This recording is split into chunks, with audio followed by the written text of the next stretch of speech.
Voilà, nous sommes à la galerie Lulu Mirette et donc nous sommes avec Alexandre Montourcy qui va exposer pour nous au Mille Tiroirs en septembre. Moi, j'ai étudié aux Beaux-Arts aux Arts Déco de Limoges, où j'ai fait 3 ans, et après 3 ans ici aux Beaux-Arts de Toulouse. Donc j'ai été diplômé de NSEP. Et après, je suis parti pendant 4-5 ans en Espagne, et là je reviens ici, où je vais remontrer mes travaux et en faire des nouveaux. Donc je suis plus dessinateur, et donc j'ai essayé de travailler sur, comme spécialité un peu, ce que j'aime bien, c'est utiliser l'encre de Chine noire. Donc j'ai essayé de métamorphoser ça en volume, où j'ai essayé de trouver des cages d'oiseaux rectangulaires. Donc après j'ai choisi qu'ils avaient un peu utilisé avec l'image d'une habitation, comme s'il y avait une sorte de repère après avec un toit ou des portes, des fenêtres. Ça c'était la métamorphose de la feuille de papier, où là en sculpture je pouvais montrer qu'en réalité l'encre de Chine pouvait sortir de la feuille. Donc en utilisant le volume je pouvais faire exprimer autre chose qu'en dessin. Et donc là en utilisant comme matériau la mousse de polyuréthane, que après j'ai peint à la main au pinceau à l'encre de Chine noire, mais je peux exprimer ça là, de pouvoir sortir de la feuille, du format. J'ai essayé de trouver un objet qui existait. Des fois, c'est faire des magasins et essayer de regarder les objets, des bibelots ou les objets des matériaux. Et c'est vrai que la cage d'oiseau m'a interpellé parce qu'il y avait différents formats, différentes épaisseurs du métal et différentes grandeurs aussi. Après, il faut jouer avec le matériau, ou comme ici sur ça là, peut-être il y a 2-3 bombes de mousse de polyuréthane qu'on utilise à l'envers, que je pose. D'abord, on enlève le toit, après j'en mets un peu à l'intérieur et après je referme le toit et j'en remets un peu pour que ça commence à déborder. Ce qui est intéressant aussi, qui est un décalage avec le dessin, c'est que je laisse exprimer, arrêter l'œuvre se crée un peu toute seule. C'est l'amour de polyuréthane. La création. J'essaie de toucher un peu, d'essayer de redonner des équilibres ou pas, mais mon seul travail dans cette sculpture, en réalité, c'était le temps de passer à peindre en noir et après à nettoyer la cage d'oiseau pour qu'elle reste bien blanche. Il y a quand même la question de savoir quand la sculpture est finie, hein. Cette question de la finition qui est toujours pendante dans les arts plastiques, donc qui a longtemps été une question ô combien importante en peinture. Et je suppose qu'aussi, dans ta sculpture, c'est une question importante, de savoir à quel moment tu vas penser que la sculpture est finie. Parce que c'est vrai, il y a un temps de décalage entre le séchage de la mousse de polyuréthane et... Il y a au moins 2-3 heures où on peut intervenir, nous l'artiste, à la trouer pour que ça continue à sortir ou à appuyer dessus ou pas. Bon. Là, après il y a un jeu de 2-3 heures et après c'est fini, après elle s'exprime. Elle se durcit tout seul ou deux fois ça sort, mais c'est impossible à contrôler parce que... D'accord, une fois que c'est fini, au bout de 2-3 heures, là tu ne peux plus... Voilà. Donc j'attends après un jour et après je commence à peindre. Il faut la patience à peindre. Oui, parce qu'on voit que donc à certains endroits, la mousse est vraiment très très proche des barreaux, et donc là il y a un travail quand même de précision, c'est ça. Et de nettoyer après les barreaux, de gratter.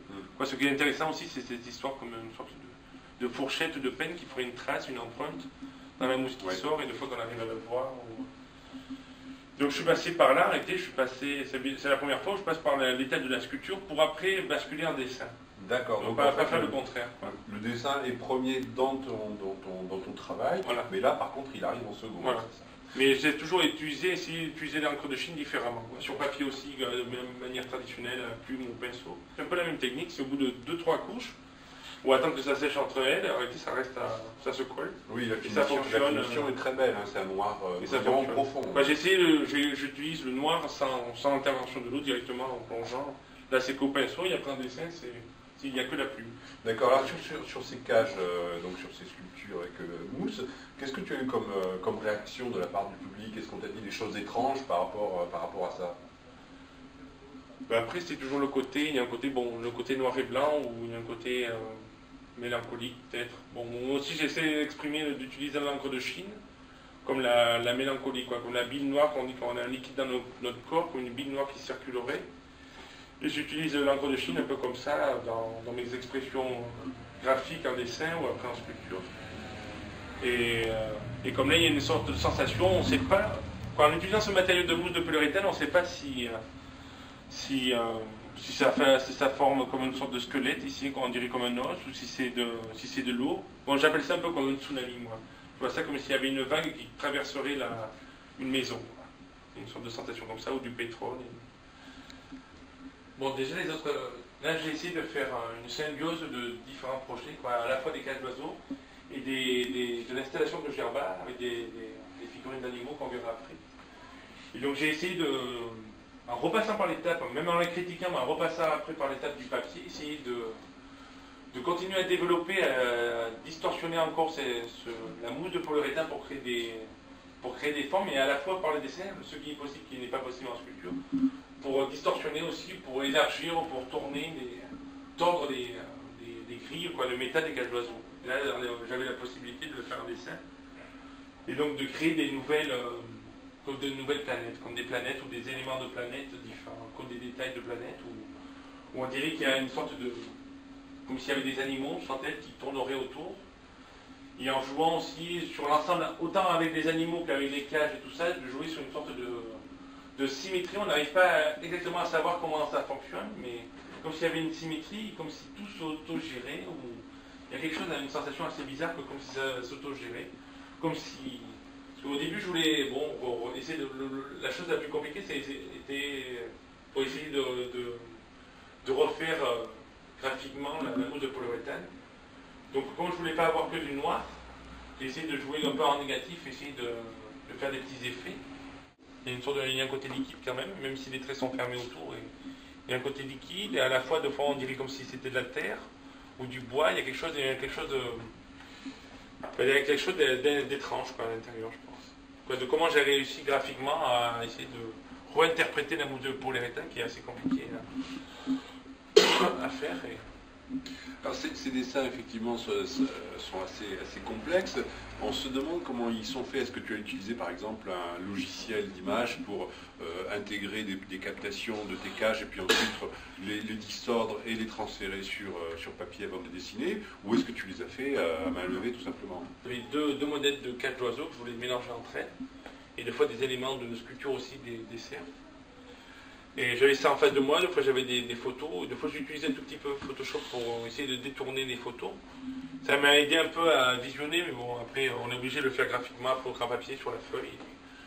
Et après à la plume, quoi. Je voulais faire qu'à la plume. Avant je dessinais aussi avec le pinceau, j'utilisais l'encre de Chine noire avec le pinceau et la plume, mais là j'ai décidé de faire que la plume. Parce qu'en réalité, pour réussir à faire reproduire les grilles des cages d'oiseaux, c'était compliqué. C'est là où ça a été le plus compliqué, le côté géométrique. Oui, on voit qu'il y a une grande dextérité manuelle dans la réalisation de ces dessins. Donc là, c'est peut-être aussi ton passage aussi par les arts décoratifs, non? Peut-être peut-être des côtés arts décoratifs, ça m'a intéressé. Sur l'histoire de l'objet, de pas me considérer comme un artiste et me détourner de l'objet, de l'objet en lui-même ou du design. Bon, il y a des choses que j'aime bien un peu tout. Oui, voilà. Il y a des choses du design qui pourraient m'intéresser, peut-être qui pourraient m'inspirer plus tard pour le détourner, pour en faire une œuvre d'art. Je sais pas, quand j'étais à Limoges, j'avais utilisé aussi, j'avais toujours ce côté un peu noir et blanc, gris. J'avais travaillé aussi avec la porcelaine, le côté blanc de la porcelaine. Voilà, oui. Donc peut-être ça se rappelle un peu ce côté que je n'ai pas peur d'utiliser les vides. Donc là, dans les sculptures, je les ai bloqués en utilisant la mousse de polyuréthane. Donc normalement, c'est utilisé dans la construction de maisons pour bloquer les courants d'air ou les choses comme ça. Ouais. Et là, il n'y a même plus d'histoire d'oiseaux, il n'y a pas d'oiseaux. En réalité, ça a été presque saturé. L'oxygène a été saturé. Le vide de l'intérieur de la cage a été saturé par la mousse. Et là, il y a toujours cette histoire de jouer avec les vides, les pleins, des parties qui sont plus noires, des parties plus claires. Et après, ça dépend le dessin que j'ai dans ma tête. Des fois, j'ai envie de le centrer comme ici. Des fois, je vais le mettre sur le côté. Donc, c'est là que je parlais avant. Il y a toujours... on est obligé d'avoir un rapport à ce cadre qui est à la fois... qui nous resserre sur un... On est obligé de trouver des solutions comment l'utiliser en tant que dessinateur. Donc, après, même qu'il soit grand, même que ce dessin fasse 1 mètre ou encore plus grand, il y aura toujours un cadre à essayer de voir, de travailler, quoi. Oui, mais ce que je disais, c'est qu'on sent bien une double formation donc, par les arts décoratifs et les beaux-arts, et donc du coup c'est ce qui rend ce travail assez original et intéressant. Je voulais faire une chasse sans chasseur. Donc utiliser juste des figurines de cerfs et de chiens, et opposer le côté animaux domestiques, les chiens, et animaux sauvages, des cerfs. Et au début j'avais l'intention de trouver des bibelots en porcelaine et de leur couper la tête pour faire sortir ça après. Mais j'ai pas réussi à trouver, donc j'ai trouvé plusieurs séries de chiens ou de cerfs en figurines de plastique pour les enfants, que j'ai repère blanc, que j'ai verni. Et après, j'avais l'intention de remplacer la tête par, bon, déjà ça a été fait par, j'ai construit une structure en bois à l'intérieur, pour essayer de faire suivre un mouvement quand même à la mousse, sinon ça ne pouvait pas se coller ensemble. Et après, d'essayer d'exprimer la mousse de chlorutane qui pouvait aussi utiliser pour essayer de cacher la structure en bois dedans pour pouvoir savoir comment ça a été construit.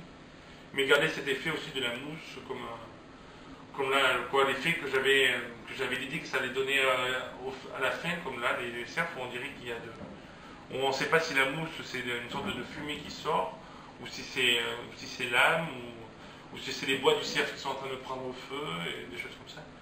Et donc les chiens, je voulais que la masse tombe sur le devant comme s'ils voulaient attraper des cerfs, et les cerfs plus le côté furie où ils partent en courant et la fumée suit le mouvement de l'air. Je voulais créer comme une sorte d'installation. Là, c'est la première fois que j'ai réussi à la mettre en place. C'est créer une sensation d'installation